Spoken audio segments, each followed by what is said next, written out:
हमें तो पूजा पाठ करना भी नहीं आता, हम नॉर्मल विधि विधान के साथ भगवान की पूजा करते हैं और उस पूजा पाठ करने के बाद भगवान से अपेक्षा रखते हैं कि भगवान हमें ये दिलवा दो, हमारा ये काम करवा दो, हमारा वो काम करा दो, हमारा ऐसा काम करा दो। तमाम तरीके की भगवान को हम जिम्मेदारी दे के रखते हैं कि भगवान हमारे काम कर दो। तो आप सभी श्याम भक्तों को जय श्री श्याम। श्याम भक्तों, कैसे हैं आप सभी? उम्मीद करते हैं अच्छे ही होंगे। श्याम भक्तों, भवश्याम हमारी नहीं सुनते हैं, कब सुनेंगे भवश्याम हमारी? हम कई बार खाटू होकर आए हैं, कई बार गए हैं खाटू, पर बाबा श्याम ने आज तक नहीं सुनी। ऐसे कई सारे सवाल होते हैं आप सभी के। हम सालासर बालाजी भी होकर आए, हम मेहदीपुर बालाजी भी होकर आए और ना जाने हमने कौन कौन से धाम करके आए हैं प्रभु के, फिर भी हमारा काम आज तक नहीं बना। अब हमारा विश्वास डगमगा रहा है। अब हम भगवान की पूजा नहीं करेंगे क्योंकि हम इतने सालों से भगवान से जुड़े हैं, भगवान से अरदास लगाई है, आज तक भगवान ने हमारी अर्जी अरदास को पूरा नहीं किया। तो इसके पीछे क्या कारण है जिसके कारण से हमारी अरदास और अर्जियों को भगवान ने आज तक पूरा नहीं किया? क्या ये किसी देवी देवता ने नहीं पूरा किया? तो क्या ये सही है इस तरह से विश्वास को खो देना? भगवान की हम पूजा करते हैं, भगवान की हमें पूजा जो है वो निश्चल भाव से करनी चाहिए। ऐसा नहीं है कि बाबा श्याम की हम पूजा कर रहे हैं तो हमारी मनोकामना बाबा श्याम ने पूरी नहीं की तो अब बाबा श्याम की हम पूजा नहीं करेंगे। जो ऐसा कहते हैं वो बहुत बड़ी भूल करते हैं कि हम बाबा श्याम की पूजा नहीं करेंगे। अगर भगवान ने आपकी मनोकामना या इच्छा को पूरी नहीं की है, इसकी वजह से आप गुस्सा होकर बाबा श्याम की या किसी भी देवी देवता की पूजा नहीं करते हो, तो ये आने वाले समय के लिए सही नहीं होता है। क्योंकि भगवान ऐसा नहीं कहते हैं कि आप भगवान की पूजा करो। आपको भगवान की ज़रूरत है, आप भगवान की शरण में आए हो तो भगवान की कृपा आपको चाहिए। भगवान की पूजा आप करें ना करें, इससे भगवान को कोई फ़र्क नहीं पड़ता है, क्योंकि भगवान के ऊपर तो कुछ है ही नहीं। तो श्याम भक्तों, भगवान हमारे कामों को कब बनाते हैं, बाबा श्याम हमारे काम को कब बनाते हैं, कब हमारी मनोकामनाओं को पूरी करते हैं और कैसे हमें बाबा श्याम के ऊपर भरोसा रखना चाहिए, इस वीडियो के माध्यम से आज पूरी बात आपको बताने वाला हूँ। पूरा वीडियो को लास्ट तक देखिएगा जिससे आपको ये पता चल सके कि बाबा श्याम हमारे काम कैसे बनाते हैं। एक बार की बात है, स्वर्ग में भगवान खुद सेब की टोकरी लेकर आते हैं और सभी को अपने हाथों से अपना प्रसाद का वितरण करते हैं, यानी हर एक किसी को एक एक सेब देते हैं। उन्हीं में से एक बच्ची थी, बच्ची ने भी जब देखा कि भगवान सेब बांटने के लिए आ रहे हैं तो बच्ची भी लाइन में लग गई। जो लंबी कतार होती है लोगों के पीछे, उसमें वो बच्ची भी लग गई। कतार काफ़ी लंबी थी तो धीरे धीरे करके जब उस बच्ची का नंबर आया तो भगवान ने उसे एक बड़ा और लाल सेब उसके हाथ में थमाया। अब उस लड़की ने उस सेब को लेकर बहुत खुश हुई, भगवान के हाथों से उसे वो फल मिला था। अब उस फल को लेकर वो क्या की कि जब लाइन से बाहर आ गई तो बाहर आते ही क्या हुआ, बाहर बरसात हुई थी काफ़ी सारी, तो बरसात में उसका पैर फिसला। पैर फिसलने से उसका सेब उसके हाथ से छूटकर एक नाले में जाकर गिर गया। जब उसने देखा कि उसका सेब नाले में गिर चुका है तो वो काफ़ी निराश हुई, काफ़ी उदास हो गई कि इतनी देर तक लाइन में लगे रहने के बाद उसे वो सेब की प्राप्ति हुई थी, वो भी भगवान से प्राप्ति हुई थी और उस चीज़ को वो संभाल नहीं पाई, जिसके कारण से वो काफ़ी उदास हो गई। और उसके बाद उसने हिम्मत करके वापस से जो पहले वाली लाइन थी उससे भी बड़ी लाइन थी, उस लाइन में जाके वो खड़ी हो गई और मन ही मन ये सोचने लगी कि मुझसे ऐसी क्या भूल हो गई थी कि मेरे हाथों से वो सेब निकल कर उस नाली में चली गई। तो ऐसा ही सोचते सोचते वो लंबी लाइन में लगी थी और लंबी लाइन इतनी लंबी थी कि पहले से कम तिगुना चौगुना लंबी लाइन थी वो, जिसमें वो लड़की लगी थी। अब उसमें लाइन में लगते लगते वो ये देख रही थी भगवान के पास जो बचे हुए सेब है वो धीरे धीरे समाप्त होने लगे थे। अब वो मन ही मन सोच रही थी कि भगवान के पास पहुँचते पहुँचते हो सकता है सेब समाप्त हो जाए, तो भगवान का प्रसाद को वो ग्रहण नहीं कर पाएगी, जिसके कारण से वो और भी दुखी हो गई थी अंदर ही अंदर। अब वो आगे जाने लगी लाइन में धीरे धीरे, परंतु उस बच्ची को ये नहीं पता था कि भगवान का भंडार कभी खाली नहीं होता। ये सब आप सभी के दिमाग में रहना चाहिए।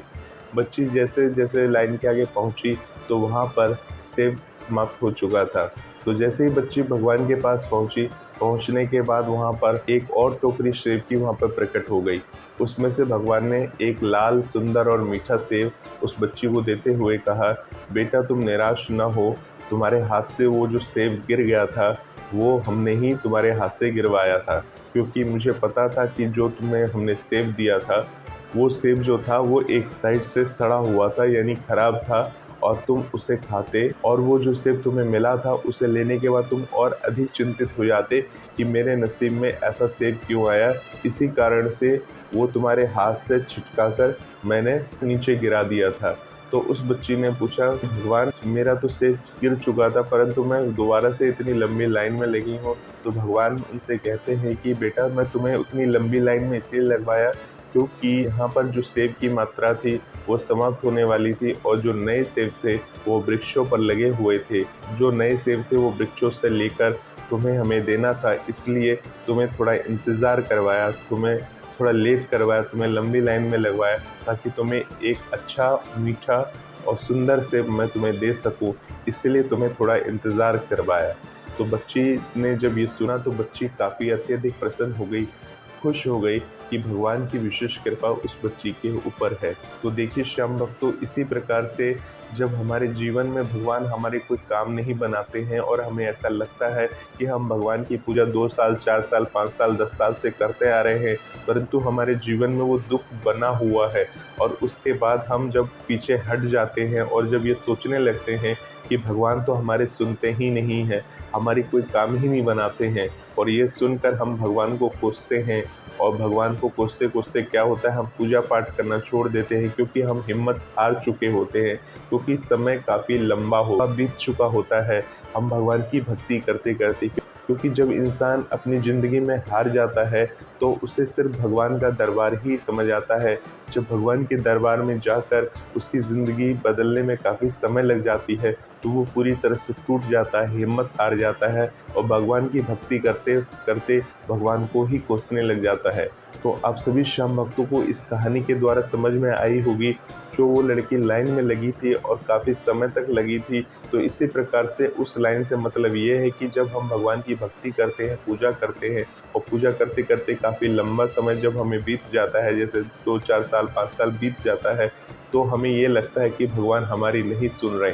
परंतु उस कहानी के ज़रिए मैंने आपको ये बात बताने की कोशिश की है, अगर ऐसा लग रहा है कि भगवान की पूजा करते-करते हमें 2-4 साल बीत गया, काफ़ी समय हो गया और भगवान हमारी अभी तक नहीं सुने हैं, तो इसका यही कारण हो सकता है, क्या पता भगवान ने आपकी किस्मत में बहुत अच्छा लिखा हो, जिसके कारण से भगवान आपकी परीक्षा ले रहे हो, आपको इंतज़ार करवा रहे हो। तो कभी भी अपनी ज़िंदगी में निराश मत होइए कि भगवान ने हमें क्या दिया है, भगवान की भक्ति हम करते हैं, हम यहाँ पर जा चुके हैं, यहाँ दर्शन कर चुके हैं, 2-4-5 साल हो चुके हैं, अभी तक भगवान ने हमारा काम नहीं बनाया, भगवान ने हमारा काम नहीं किया।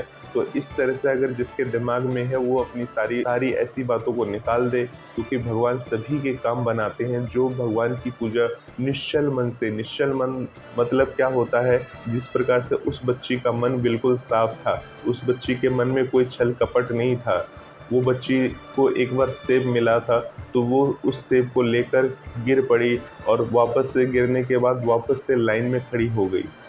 अगर मान लीजिए उसकी जगह, उस बच्ची की जगह अगर कोई और होता तो शायद वो क्या करता, उस सेब को ढूंढता, नाली में जाता, निकालता, उसे धोता, शायद पता नहीं क्या-क्या करता। परंतु उस बच्ची का मन तो निर्मल था, साफ था। उसने देखा कि उसके हाथ से वो सेब छिटक के गिर चुका है, नाली में जा चुका है, तो दोबारा से मन में सोचते हुए भगवान का वो प्रसाद मेरे हाथ से छूट चुका है, दोबारा से वो लाइन में जाके लग गई। तो इसी प्रकार से अगर आपकी ज़िंदगी में परेशानी आती है, दुख आते हैं और कामना पूरी नहीं हुई, मनोकामना अभी तक पूरी नहीं हुई, तो निराश मत होइए। आपकी ज़िंदगी में भगवान परीक्षा ले रहे हैं, और एक कहावत भी है जैसे आप सभी सुनते हैं, भगवान के घर में देर है पर अंधेर नहीं है। भगवान ने सभी की किस्मत बनाई है, भगवान ने हम सभी को बनाया है, तो भगवान हमारी किस्मत को भी लिखेंगे। बहुत सारे ऐसे लोग बोलते हैं कि अगर अच्छा होता है तो हम भगवान को धन्यवाद देते हैं और बुरा होता है तो भगवान को हम कोसते हैं। तो ऐसा ना करें, अच्छा होने पर भी भगवान की शुक्रिया करें और बुरा होने पर भी भगवान की शुक्रिया करें। क्या पता उस बुरे काम के ज़रिए आपकी ज़िंदगी में कुछ अच्छा होने वाला हो। आज आपके साथ कुछ बुरा हो रहा हो तो इसका मतलब ये नहीं है कि वो ज़िंदगी भर आपके साथ बुरा ही होगा, क्योंकि रात के बाद दिन भी आता है और दिन के बाद रात भी आता है। जिस प्रकार से दिन रात बदलते रहते हैं और समय एक समान नहीं रहता, उसी प्रकार से अगर आपकी ज़िंदगी में कुछ उतार-चढ़ाव चढ़ रहे हैं, धन की कमी बनी हुई है, परंतु ऐसा नहीं कि वो ज़िंदगी भर बनी हुई है। एक ना एक दिन वो सारी कमियाँ पूरी हो जाएँगी, ये ध्यान में रखें। भगवान की विशेष पूजा करें, जिस प्रकार से मैंने आपको एग्ज़ाम्पल दिया, जिस प्रकार से मैंने आपको बताया कि भगवान हमारी कब सुनते हैं। तो भगवान की भक्ति जो है निश्चल मन से, मतलब एक बच्चे के समान मन को लाकर भगवान की भक्ति करें। इससे भगवान अपने बच्चों को दुःख में नहीं देख सकते।